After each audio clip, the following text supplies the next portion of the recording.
Chers amis, bonjour.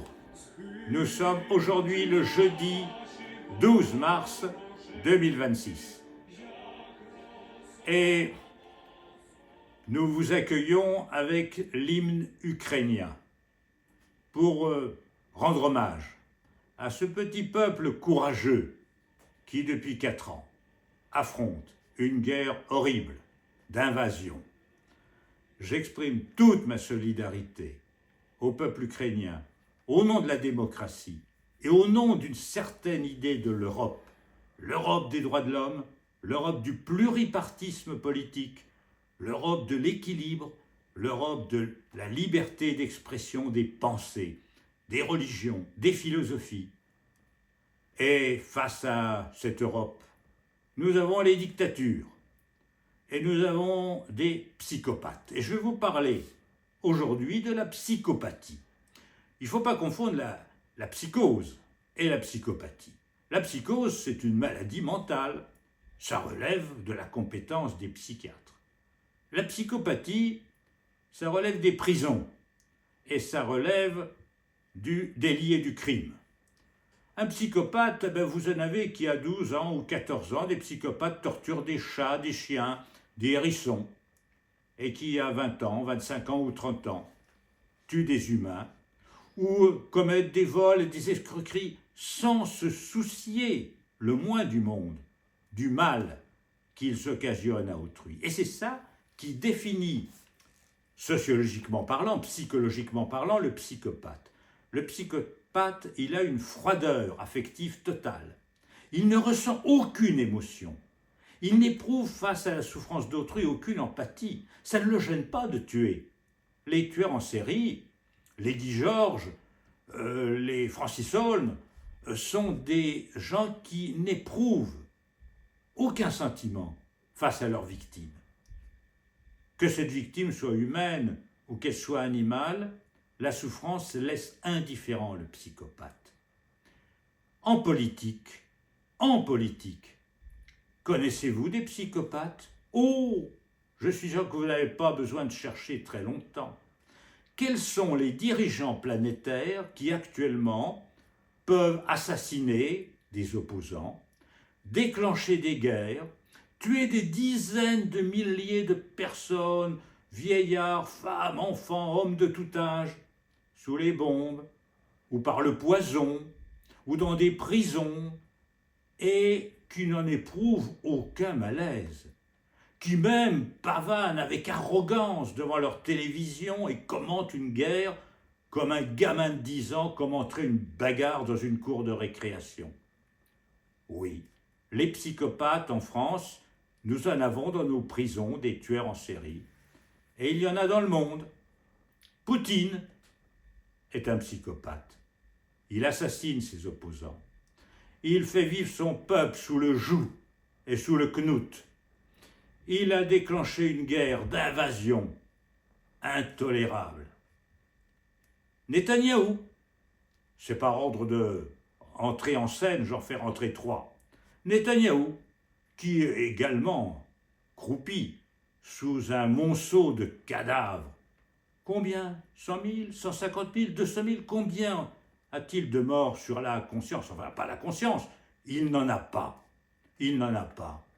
Et il a tué des dizaines, des centaines de milliers de gens parce qu'il a besoin de la guerre pour ne pas comparaître devant les tribunaux de son propre pays.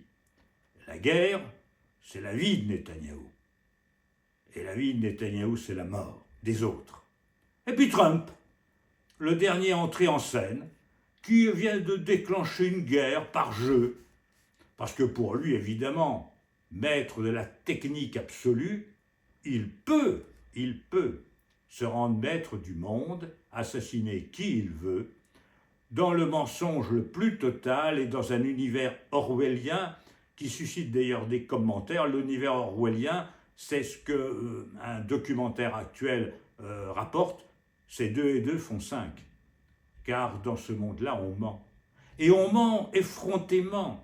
On ment à la façon de Goebbels, qui disait « plus un mensonge est gros, et mieux il passe ». Donc, si vous voulez, ces gens-là, maîtres du monde, maîtres de la technologie absolue, auxquels rien ne peut résister, sont en même temps des psychopathes et des menteurs. C'est dangereux, un monde dans lequel des Guy Georges, des Francis Saulnes deviennent présidents et dictateurs. C'est dangereux, n'est-ce pas? Et nous vivons ce temps-là. Et les peuples élisent ces gens-là. Eh bien écoutez, je crois qu'il y a du souci à se faire et il y a beaucoup de victimes.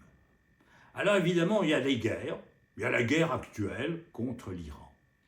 Et les petits Jésus bonne figure de la propagande néofasciste israélo-américaine nous dit « Mais vous vous rendez compte, l'Iran, ce sont des tyrans, ce sont des gens qui tuent leur peuple, ce sont des obsédés de religion, ce sont des fanatiques, ce sont des terroristes. » C'est vrai. C'est vrai. L'Iran est une théocratie absolument exécrable, qui mérite idéologiquement d'être combattue. C'est vrai. C'est vrai.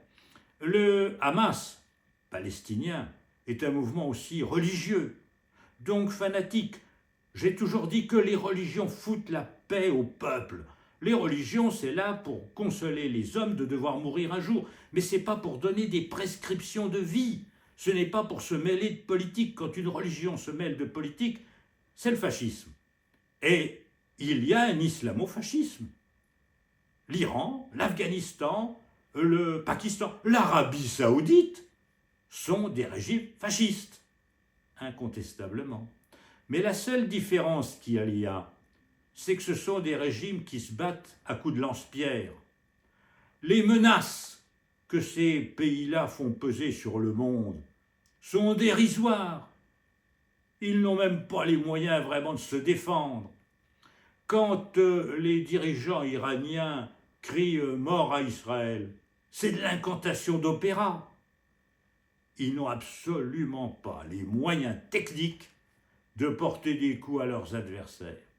Et quand on est le plus fort dans une bagarre, eh bien c'est à nous, au plus fort, qu'incombe le devoir de faire la paix. Et ce qui tue dans ces pays-là, c'est pas le juif qui tue l'arabe, c'est pas l'arabe qui tue le juif, c'est l'extrême droite. C'est l'extrême droite, qu'elle soit arabe ou qu'elle soit israélienne, qui est criminelle. C'est l'idéologie nationaliste, fasciste, réactionnaire qui est criminelle. C'est vrai là-bas, c'est vrai également partout dans le monde. Donc c'est une chose qu'il faut bien comprendre, la guerre actuelle, c'est une guerre qui est inadmissible, car c'est une guerre qui est fondée par l'écrasement du plus fort sur le plus faible. Et ça, c'est absolument moralement condamnable. En France, où en sommes-nous? Est-ce que nous avons des hommes politiques vertueux? Est-ce que nous avons des psychopathes? Je n'en suis pas sûr. En tout cas, ils n'ont pas les moyens d'assumer une psychopathie. Ce ne sont pas des assassins de masse. Ce ne sont pas des Poutine, des Netanyahou ou des Trump qui répandent le sang avec une allégresse et une splendide arrogance. Mais nous avons affaire à des corrompus. Et ça, c'est tout de même très embêtant. J'en veux pour exemple les lois que la Macronie fait adopter depuis plusieurs mois. C'était vrai de la loi Duplon, qui a été votée, qui n'a pas été votée par l'Assemblée nationale, qui a été rejetée puis votée en commission mixte parce que le Sénat réactionnaire est aux ordres de la FNSEA et que ça évitait le débat en Assemblée nationale où là effectivement les forces politiques sont un peu plus équilibrées. Donc la loi Duplon a été une loi scélérate, votée dans de mauvaises conditions contre la volonté du pays et pour satisfaire un lobby, mais il y a d'autres lois qui sont en préparation. Il y a cette connivence entre une classe politique et le monde des affaires. J'ai parlé quelquefois du scandale parce qu'il est extrêmement révélateur de la pseudo-autoroute A69. Ce n'est pas une autoroute. Cette autoroute ne sert strictement à rien. C'est une pompe à fric qui permet d'installer des péages entre Toulouse et Castres. Voilà, au profit de quelques intérêts privés. Eh bien, on a vu le politique, le gouvernement, des députés, des sénateurs s'évertuer à soutenir ce projet. Actuellement, il y a en préparation en France une loi sur les transports. Et que me dit-on? C'est que dans cette loi sur les transports, il y aura un article 19 qui va permettre de valider la déviation de Bénac dont certains ont entendu parler parce qu'on va joindre la DUP à la RIPM. Alors tout ça, c'est une reconnaissance d'intérêt public majeur. Bon, c'est de la cuisine tout ça. C'est pas de la cuisine, c'est du tripatouillage, c'est de la magouille, c'est en fait des procédés déshonorants de la part des gouvernants. Ce qui est légitime, c'est qu'un laboratoire de Castres veuille investir et tirer de l'argent d'une autoroute. C'est légitime. Qui ne veut pas gagner de l'argent? Par tout moyen, bien sûr, c'est bien connu. C'est légitime. Qu'un élu local, en Dordogne ou ailleurs, veuille une déviation parce que c'est sa volonté. Il le veut, d'accord. C'est légitime. Et il n'y a rien à redire, parce que chacun a la liberté de voir quelque chose. Ce qui est scandaleux, ce qui est mafieux dans tout ça, c'est que l'État qui est le garant du droit, qui est garant de l'intérêt général, puisse faire des tripatouillages, c'est-à-dire faire des lois qui servent des intérêts privés, obscurs, qui sont évidemment dissimulés, qui ne sont pas assumés ouvertement, mais qu'on fasse des magouilles. Ça, c'est intolérable. Et la Macronie est en train de s'abîmer dans des pratiques qui sont des pratiques déshonorantes. La loi n'est pas là pour servir des intérêts privés, et souvent privés de scrupules, et des intérêts contre l'intérêt général. La France doit être un État de droit, dans lequel les tribunaux puissent dire le droit sans être combattus par des pressions politiciennes et des petits arrangements entre copains et coquins. Ça, c'est inadmissible. C'est intolérable du point de vue de la démocratie. Donc, si vous voulez, je vous le dis, il faut défendre nos libertés contre les psychopathes qui ensanglantent le monde et contre les corrompus qui abaissent la République et qui préparent sa chute l'an prochain dans le fascisme. Alors, honneur aux Ukrainiens qui résistent et honneur à tous ceux qui, en France aussi, auront cet esprit de résistance et sauront s'unir pour défendre les droits de l'homme et les droits de la nature.